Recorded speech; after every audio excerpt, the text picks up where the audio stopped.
अस्सलाम वालेकुम, it's Zubair from 3D CAD with Zubair. आज का लेक्चर हमारा सॉलिड वर्क में शीट मेटल मॉडलिंग से रिलेटेड है, जिसमें आज हम अपनी एक नई कमांड एज फ्लेंज सीखेंगे।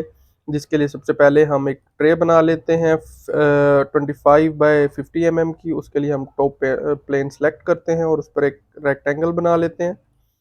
और सबसे पहले हम यहाँ विड्थ दे देते हैं 25 और लेंथ दे देते हैं 50 और हम इस पे सबसे पहले अपनी जो है शीट मेटल में से बेस फ्लैंज बनाएंगे।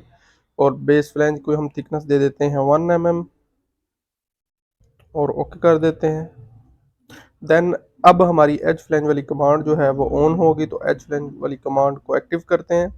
अब आप देख रहे हैं कि सबसे पहले हमने यहाँ कोई एज सेलेक्ट करना है ताकि उस साइड पर हमारा फ्लैंज बन सके। यहाँ बेंड आप कह सकते हैं। तो अभी जो ये एरो है ये हमें बता रहा है कि ये किस डायरेक्शन में बनेगा। इसको हम मैनुअली भी स्क्रॉल अप एंड डाउन कर सकते हैं और आप ये वैल्यू इंक्रीज डिक्रीज होती हुई भी देख रहे हैं। इससे क्या है कि हम वैल्यू बैंड की कम ज़्यादा कर सकते हैं। इसी तरह बैंड का जो एंगल है इसको हम रिलीज कर देते हैं और इसको ऑपोजिट टू कर देते हैं और दोबारा रिलीज कर देते हैं और दोबारा एडिट कर लेते हैं। अब आप देख रहे हैं ये बैंड की डायरेक्शन यहाँ से हम चेंज भी कर सकते हैं। इसी तरह हम बैंड का जो एंगल है वो भी हम इंक्रीज डिक्रीज कर सकते हैं यहाँ से। तो अगर जो ये वाली कमांड है ये मेजरमेंट के पॉइंट ऑफ व्यू से यहाँ दी हुई है कि आप जब इसको कहाँ से मेजर करना चाहते हैं।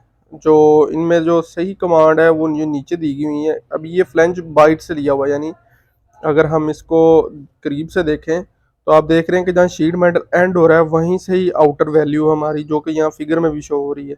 इसी तरह हम चाहते हैं कि ये जो एज है ये बाहर से स्टार्ट हो, तो उसके लिए सेकंड कमांड है कि जो आपका ये वाला एज है वो अलाइन होगा आपका एंड पॉइंट के साथ। इसी तरह अगर थोड़ा बाहर निकल के हो तो उसके लिए हम क्या करेंगे कि ये वाला हम सिलेक्ट कर लेंगे। इसी तरह ये second fourth and fifth option है। इसी तरह अगर हम चाहते हैं कि ये बैंड अपनी ओरिजिनल पोजीशन से थोड़ा आगे 5 या 10 इंक्रीज होके बेंड करें तो उसके लिए ऑफसेट वाली कमांड है। तो इससे हम जो है अपना ऑफसेट इंक्रीज डिक्रीज कर सकते हैं। इसी तरह हम जो है हमारी जो ये बेंडिंग रेडियस है जो हमें यहाँ नज़र आ रहा है वो भी हम इंक्रीज डिक्रीज कर सकते हैं। यहाँ से हम इसको अनचेक करेंगे यूज डिफ़ॉल्ट रेडियस को और इसको इंक्रीज डिक्रीज करके हम देख सकते हैं अपना। सपोज अभी आप ये रेडियस देख रहे हैं, मैं इसे एग्जीक्यूट करता हूँ तो आप देखेंगे कि रेडियस इंक्रीज हुआ हुआ है। तो हम दोबारा इसे डिलीट करते हैं और दोबारा एच फ्लैंज वाली कमांड एक्टिव करते हैं। तो आप जो है जब इसको फ्लैंज बना रहे होंगे तो आप इस फ्लैंज की विड्थ भी कंट्रोल कर सकते हैं। उसके लिए कि आप क्या करेंगे, एडिट फ्लैंज प्रोफाइल में जाएंगे तो आपको यहाँ एक मेन्यू है, इसको थोड़ा साइड पे कर लें तो आपके पास ये टोटल विड्थ है जितनी आपकी प्लेट की विड्थ है। अगर आप सपोज वन साइड से कम करना चाह रहे हैं तो आप ये कम कर सकते हैं। इसी तरह आप चाह रहे हैं कि ये सपोज किसी एक साइड से इसकी कोई डिमेंशन हो तो वो आप दे सकते हैं। इस तरह आप कंट्रोल कर सकते हैं इसकी विड्थ को। तो इस तरह अगर आपने जब इसको फाइनलाइज कर ली है तो आप फिनिश करेंगे तो आपका बैंड उतने वाले पोर्शन में बन जाएगा।